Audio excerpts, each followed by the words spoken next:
Sebanyak 249 pengungsi Rohingya yang tiba menggunakan kapal kayu di Aceh, Kamis subuh 16 November 2023 ditolak warga. Kapal kayu yang ditumpangi para pengungsi itu pun didorong kembali ke laut setelah sebelumnya sempat mendarat. Diberitakan Al Jazeera, Rohingya merupakan kelompok etnis yang mayoritas beragama Islam. Mereka berasal dari Myanmar yang mayoritas penduduknya beragama Buddha. Sejarawan meyakini, warga Rohingya telah tinggal di wilayah bernama Arakan yang kini berada di Myanmar bagian barat sejak awal abad ke-12.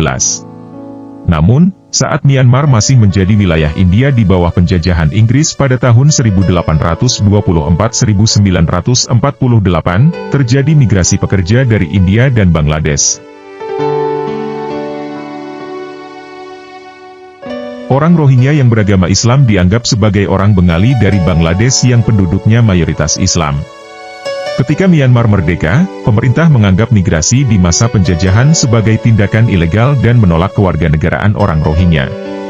Etnis Rohingya tidak dianggap sebagai salah satu dari 135 kelompok etnis resmi di negara tersebut. Pemerintah Myanmar bahkan menolak memberi mereka kewarganegaraan sejak tahun 1982. Hampir seluruh warga Rohingya tinggal di wilayah Myanmar yang kini bernama Rakhine. Mereka tidak boleh keluar dari salah satu wilayah termiskin di negara tersebut tanpa izin pemerintah. Akibatnya, mereka kesulitan untuk belajar, menikah, menjalankan agama, bekerja, dan mendapatkan layanan kependudukan. Begini kondisi desa Muslim Rohingya sebelum dan sesudah konflik. Ketidakadilan yang diterima orang Rohingya menyebabkan mereka mulai meninggalkan Myanmar sejak akhir tahun 1970. Namun, dikutip dari situs Badan Pengungsi PBB, pengungsian terbesar terjadi pada Agustus 2017. Desa dibakar habis, ribuan penduduk tewas, dan terjadi pelanggaran hak asasi manusia. Lebih dari 742.000 orang terpaksa mengungsi ke negara tetangga di Bangladesh, setengah di antaranya adalah anak-anak.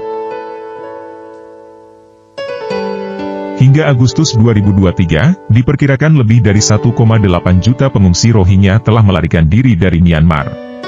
Mayoritas mengungsi ke Bangladesh dan negara lain termasuk Thailand, India, Indonesia, dan Nepal.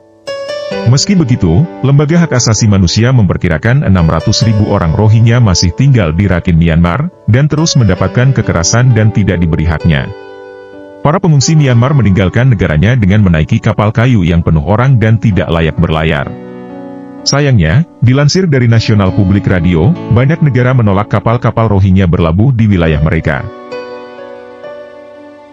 Pejabat Thailand yang mayoritas penduduknya beragama Buddha, menolak karena kerap melawan pemberontakan dari kelompok tertentu. Thailand juga tidak mampu mengurus imigran yang bisa melanggar hukum di sana. Indonesia dan Malaysia yang penduduknya mayoritas Islam, juga menolak untuk mencegah timbul masalah sosial dari para pengungsi. Mereka juga tidak ingin tindakan menerima orang Rohingya akan membuat gelombang pengungsi yang tidak terkendali memasuki negara tersebut.